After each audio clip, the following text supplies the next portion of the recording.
Deus não joga com a morte. Deus não joga com a morte. Deus não joga com a morte.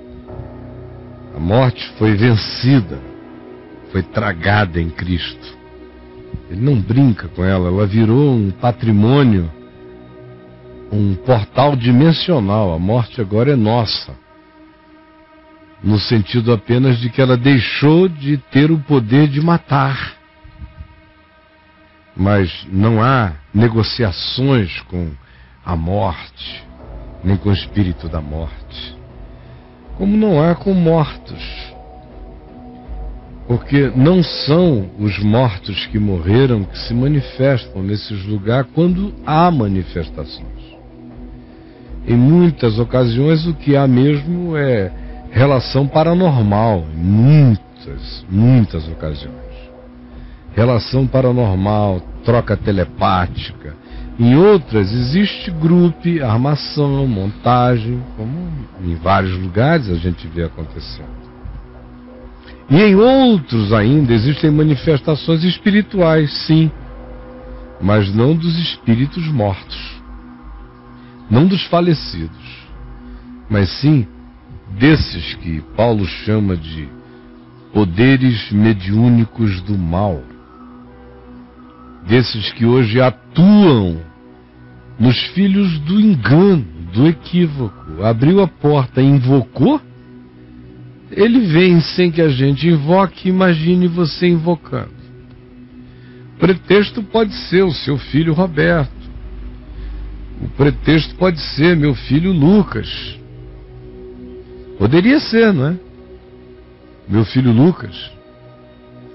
Mas pode ser sua mãezinha o pretexto. Pode ser um tio querido, sabe lá o que.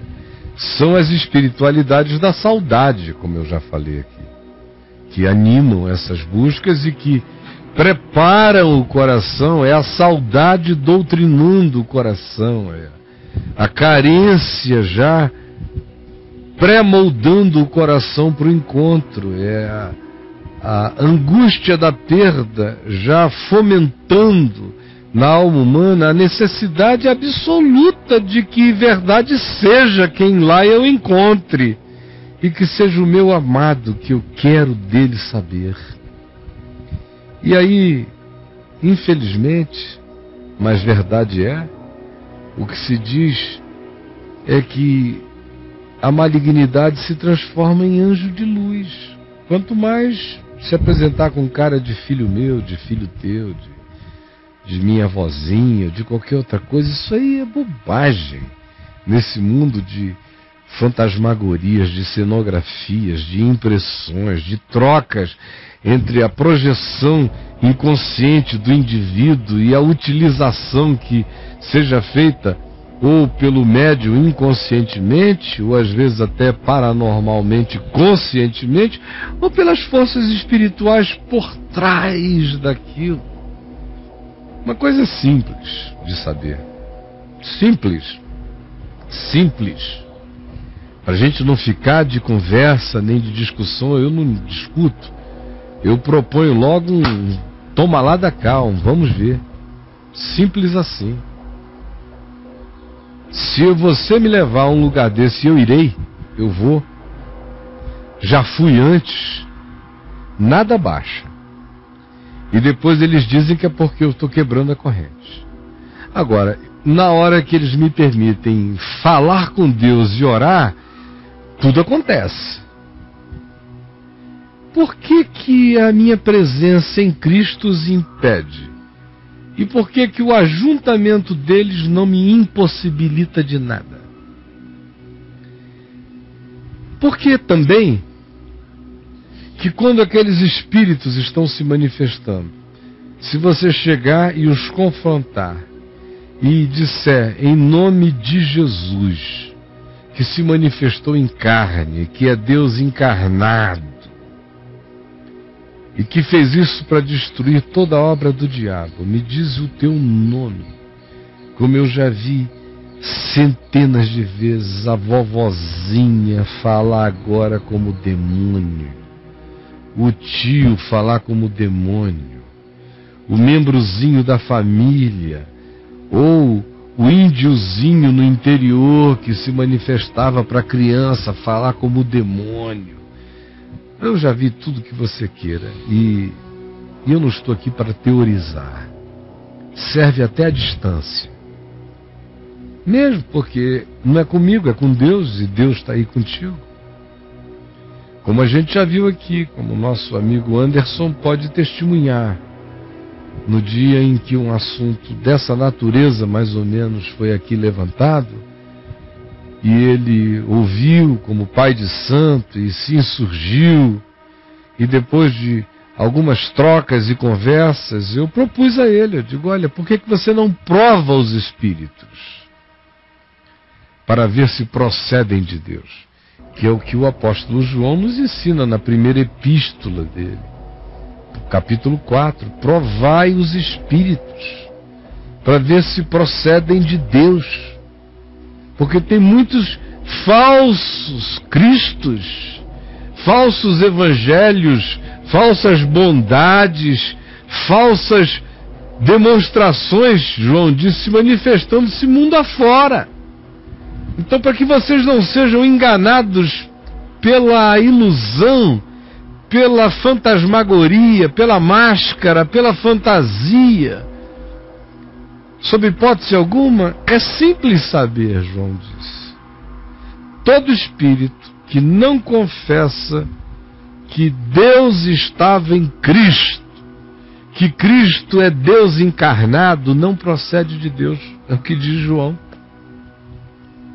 Então eu não preciso nem chegar para saber.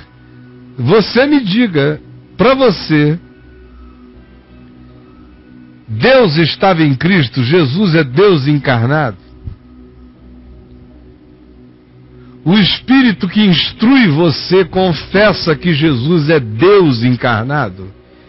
E que na cruz Jesus se entregou para pagar tudo por todos de uma vez para sempre, e que ele ressuscitou de entre os mortos de uma vez para sempre, e que quem crê já está garantido e não precisa de mais nada, já passou da morte para a vida?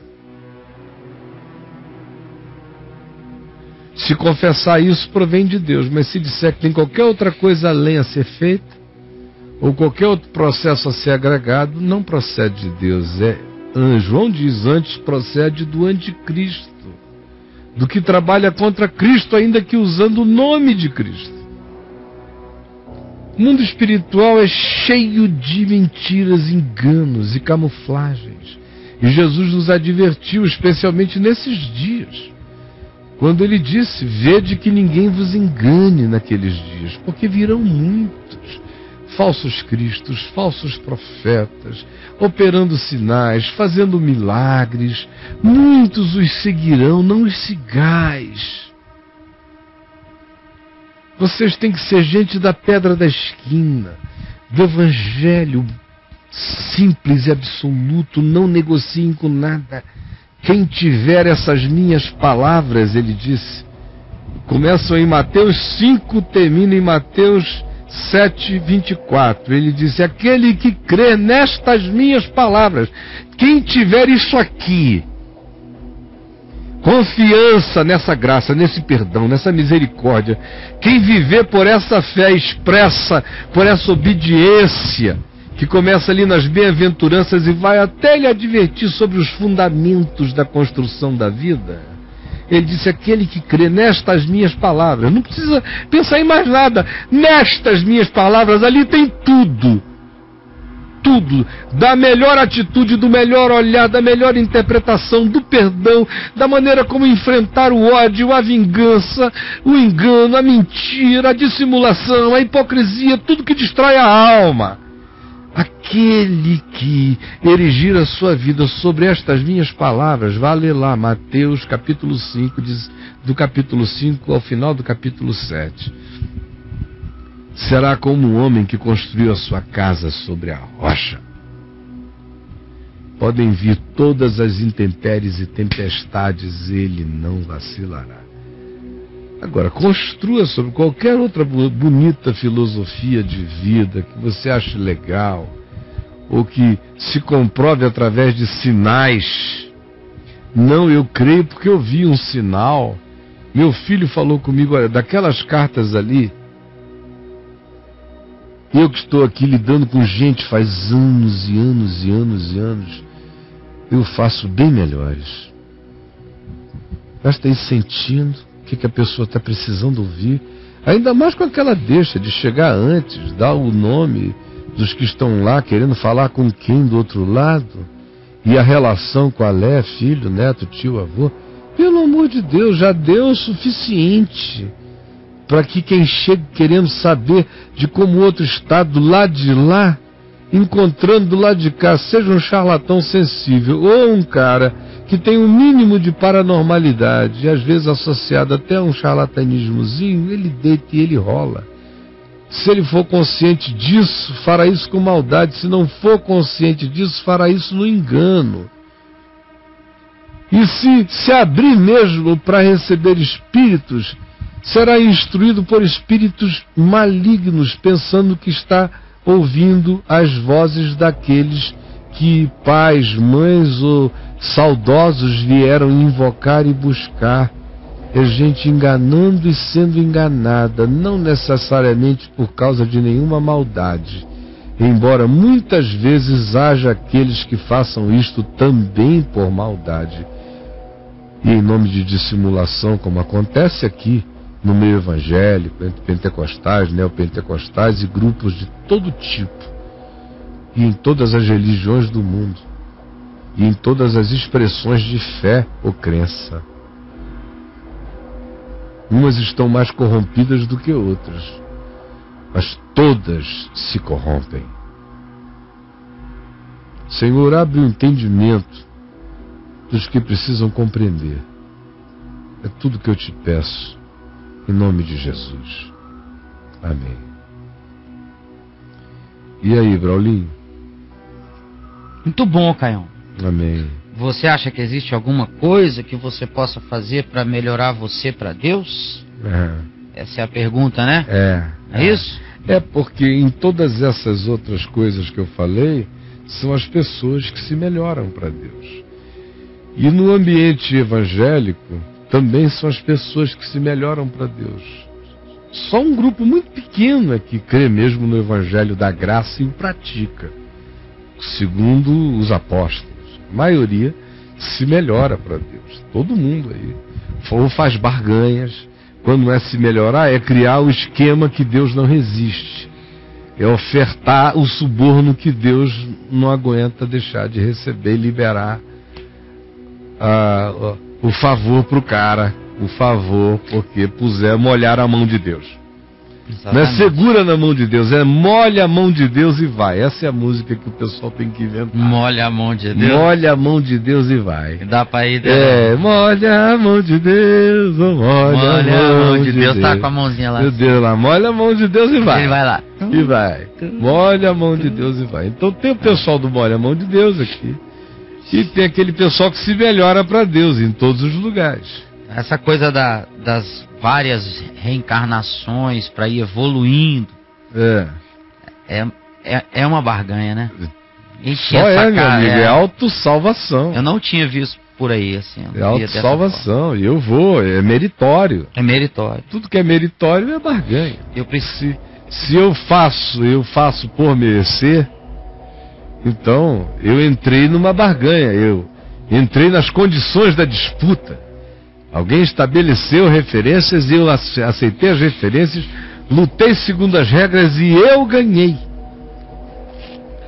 A graça é um favor imerecido. Essa frase aí mata toda essa história. Acaba com tudo, não sobra nada. Nem o cristianismo aguenta. Não aguenta. Nem o cristianismo. É um dom de Deus. Olha aí. O catolicismo é cheio de barganha, de cima a baixo. Olha só, meu filho. Por que você não faz só o que Jesus mandou, não é? Porque Moisés e Elias nunca apareceram para mim. Se aparecessem, eu iria dizer, sai em nome de Jesus. Sabia? Você ia mandar correr? Correr. Você ia botar para correr? Vou mandar botar para correr. Sai daqui em nome de Jesus, eu te repreendo, Moisés e Elias.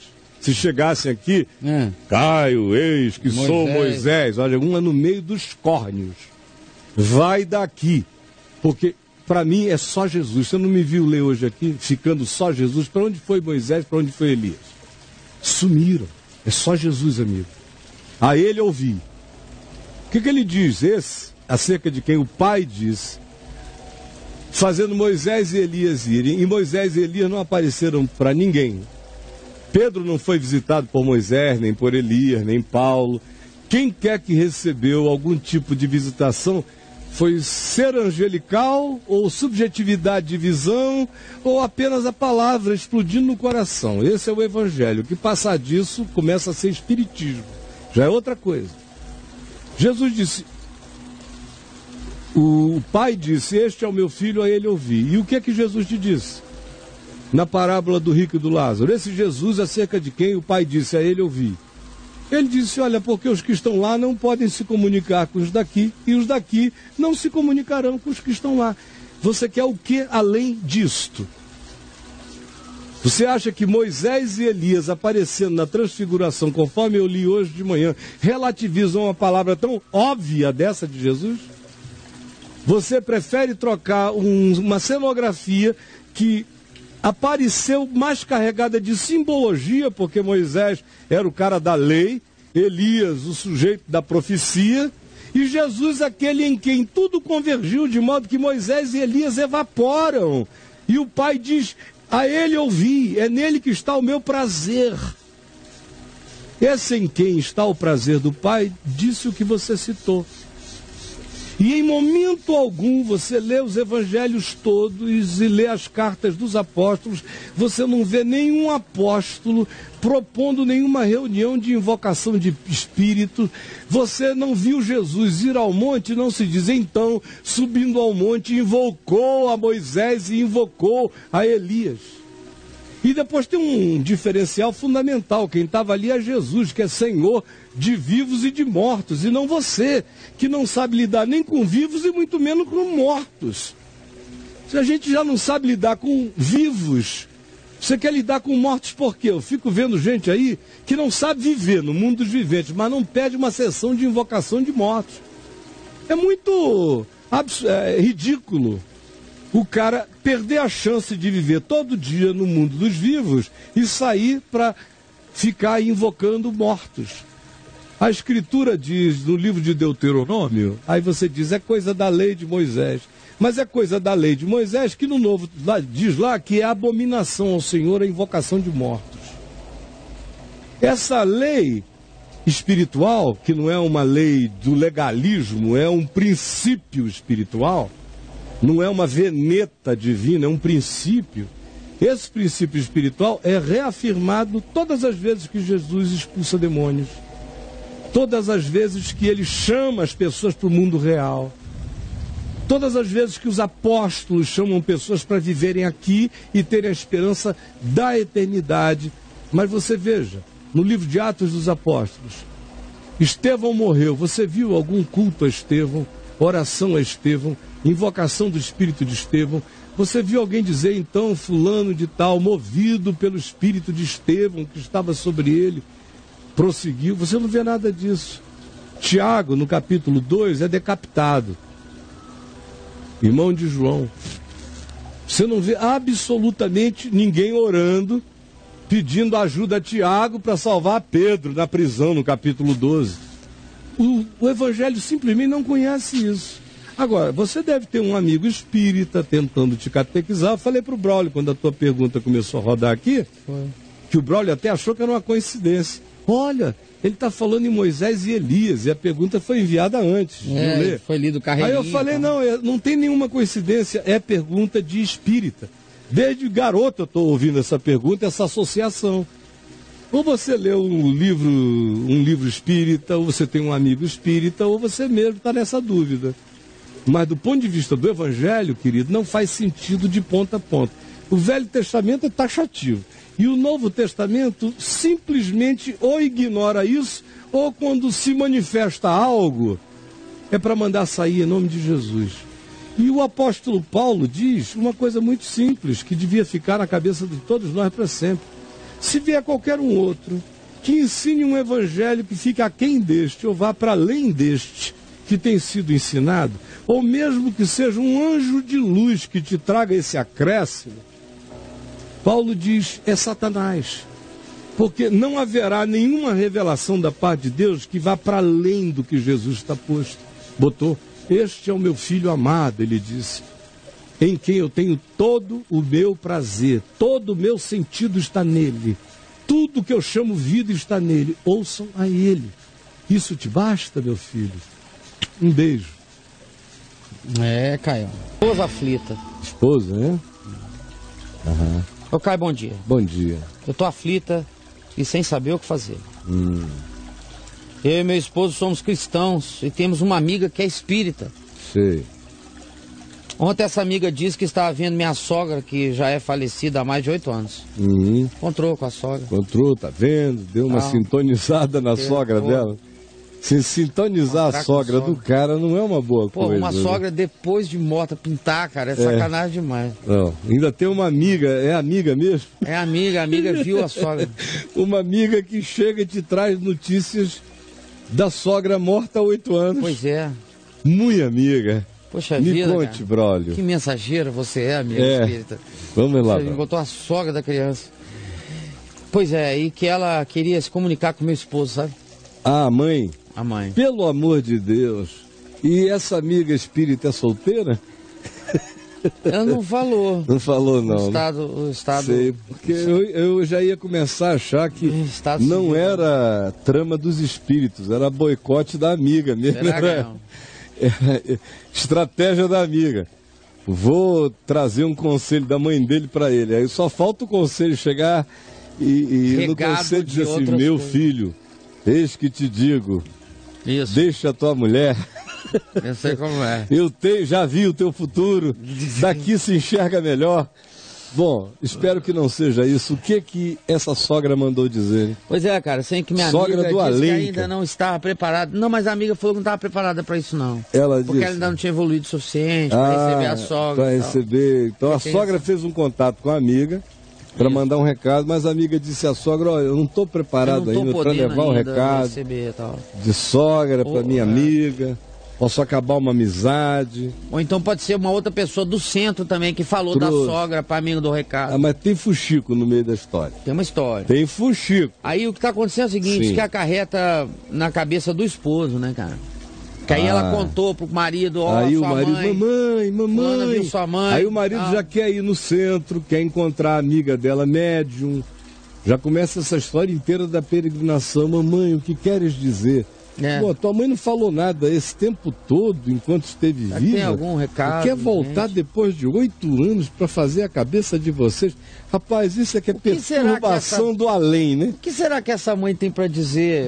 Que recado que é? O que está acontecendo? Isso é uma sogra... Bota uma camisa, uma blusa, tá frio. Eu quero te dizer o seguinte, do céu provavelmente ela não esteja vindo. Não, né? Porque quem está no céu não tem ideia a dar, ninguém aqui. Não está querendo dar. Não, já entendeu que cada um vai fazer o seu caminho. Quando o cara vai pro lado de lá e começa a dizer que está voltando para dar ideia a quem está aqui, eu já suspeito da origem do movimento. De onde ele está vindo? Sei. Ele está vindo de Luxemburgo ou está vindo de Raqqa, no Estado Islâmico? Sim, de onde cara. É o passaporte dessa entidade? O pessoal está vendo. E aí? Pois é, cara, agora meu esposo está morrendo de medo do espírito, sabe? Eu disse pra ele que o espírito volta pra Deus, mas ele não conseguiu nem dormir direito. O cara não tá nem dormindo. Ele tá apavorado, assombraram o marido dela. Desesperado. O que eu faço pra ajudá-lo, Caio? Se você puder mandar alguma mensagem pra ele, eu agradeço. Muito obrigado. O cara tá em pânico. Eu queria muito que vocês lessem o meu livro, o Espiritismo segundo o Evangelho. Deve ter aí na Prologos. Espiritismo segundo o Evangelho. É fundamental vocês dois lerem juntos. Editora Prologos, procure o Espiritismo segundo o Evangelho e leia também o meu livro Nos Bastidores dos Espíritos. Nos Bastidores dos Espíritos, ambos na editora Prologos. Leiam juntos, porque mortos e vivos não se comunicam, querido. Não se comunicam. Essas entidades que se passam pelos mortos são outra coisa. Não são os mortos. Nem todas as vezes são a mesma coisa. Há uma fenomenologia implicada que pode ter origem espiritual, às vezes é origem só psíquica, telepática, outras vezes a origem, infelizmente, é o charlatanismo. Tem várias versões para tudo isso. Desde aquelas espiritualmente sinceras, de gente que recebeu contatos espirituais, mas não são os contatos com as entidades que eles pensam que a eles se apresentam. Esse é um mundo de engano, de fachada em todos os níveis, porque a Escritura é explícita. Quando, tanto no Velho quanto no Novo Testamento, se deixa muito claro que a consulta aos mortos não tem nada a ver com o Deus dos vivos. Ele é o Deus de Abraão, o Deus de Isaac e o Deus de Jacó, que já tinham morrido e para eles estavam vivos. Mas não se comunicavam com o pessoal do lado de cá. Você vê na parábola do rico e do Lázaro a clareza e a simplicidade de Jesus na designação dessa separação entre os que estão aqui e os que passaram para lá. Jesus diz: quem está lá não fala com quem está aqui. Quem está aqui não fala com quem está lá. Isso simplificando ao extremo, quase que dando uma notícia para uma criança de 6 anos. Mas é o que se precisa crer e entender. Se quiser viver seguro, sem abrir a guarda, sem criar espaço para as cunhas penetrantes e sorrateiras e enganadoras de entidades que se apresentam como queiram. São entidades da mentira, são entidades da sedução. Elas não dizem a sua verdadeira identidade. E saber o que você pensa, o que você espera, o que outras pessoas pensam, esperam, desejam, sonham ou sofrem acerca de quem morreu, é uma coisa muito simples. Qualquer indivíduo com um mínimo de sensibilidades paranormais, telepáticas, faz essa leitura, esse escaneamento. Alguns de nível apenas de troca de percepção de energia sutil, outros de leitura escaneada mesmo, do pensamento. Então, as pessoas se impressionam e se entregam espiritualmente a fenômenos, a magias, achando sempre que se algo parece ser inexplicável, é divino, quando na realidade as coisas mais divinas são as simples e explicáveis e que nos cercam todo dia. E o Evangelho é simplesmente divino quando diz: quem está aqui não se comunica com quem está lá e vice-versa. É Jesus dizendo. E na única vez no Novo Testamento em que gente que já morreu aparece, são Moisés e Elias no Monte da Transfiguração, conversando com Jesus sobre a sua partida. Moisés é aquele acerca de quem se diz que Satanás disputou com o arcanjo Miguel sobre o seu corpo, e que o lugar da sua sepultura ninguém conhecia e conhece até o dia de hoje, nas montanhas de Moab, em Pisgah, no cume mais elevado de Moab. E é isso que se diz de Moisés.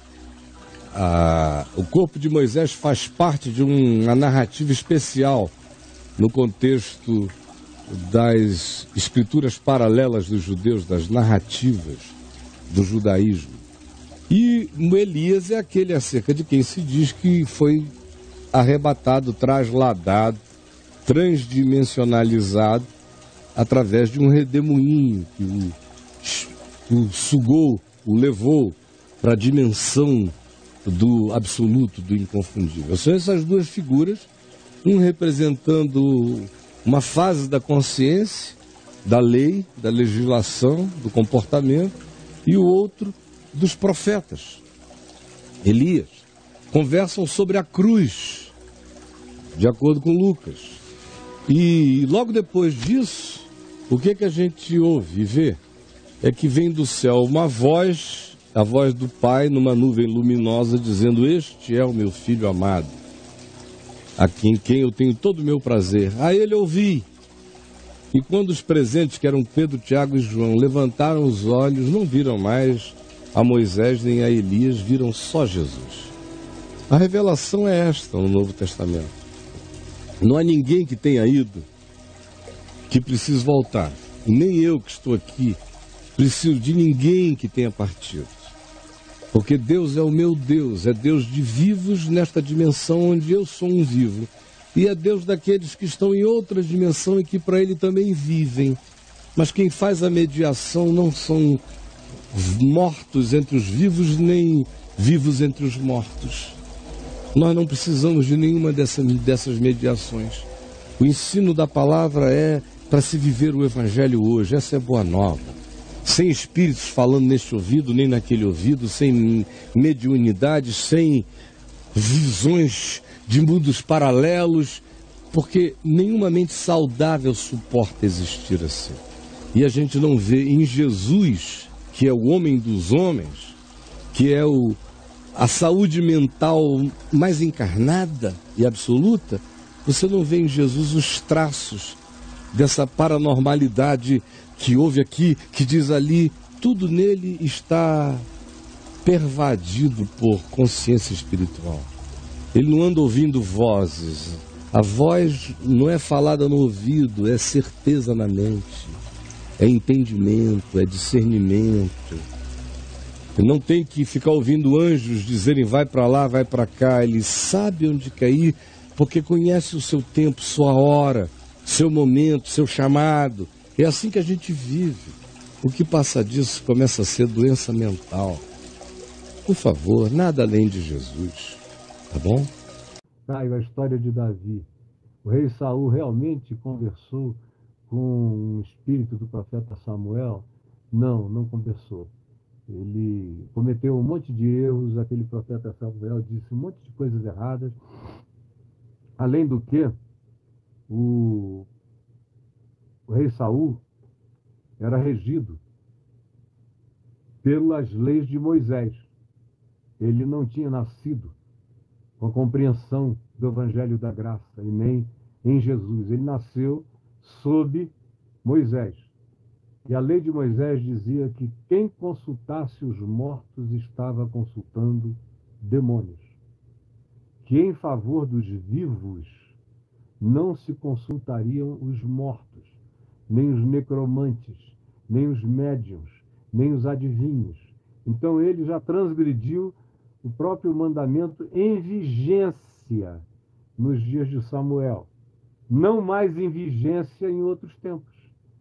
Significa que agora eu posso consultar médiuns e adivinhos? Não, porque no Evangelho da Graça eu ganhei a consciência de que nenhum médium e nenhum adivinho tem que me trazer palavra de adivinhação, porque o Novo Testamento também diz que a palavra da adivinhação tem uma procedência espiritual maligna. Em Atos 16 você vê Paulo dizendo isso, e todo espírito de adivinhação, como em Atos 19, todos eles são repreendidos em nome de Jesus. Atos 16, Atos 19 e por aí vai. Então não tem lugar para espírito de adivinhação também no Novo Testamento, nem de mediunidade, de invocação de mortos. Eu creio no fenômeno paranormal da mediunidade. Acho que existem pessoas com poder de mediunidade paranormal. Eles não estão falando com mortos. A Escritura diz que em favor de vivos não se invocam mortos. E também nos diz que os que partiram, partiram. E que aos homens está destinado viverem e morrerem somente uma vez. E depois disso vem o juízo. Não existe esse ciclo reencarnacionista. Mas isso é de somenos importância. No entanto, existem pessoas que não sabem nem o que estão contactando, mas elas contactam energias psíquicas no ambiente que elas pensam até que são os mortos. Mas elas conseguem ler cenas de crimes, conseguem ver faces de criminosos, conseguem ver o endereço aonde o corpo foi descartado, conseguem ver um monte de coisas. Algumas já eram espiritualistas e atribuem aquilo aos espíritos. As que nunca foram espiritualistas atribuem aquilo à paranormalidade e até se deixam estudar. E até se detecta com eletrodos as áreas do cérebro delas que está em maior atividade é justamente a área da dimensão psíquica, quando elas estão no trânsito da tentativa de descobrir quem matou quem, especialmente essas grandes médiums de natureza detetive, psíquica e investigadora. Então, a gente tem que aprender também a fazer a distinção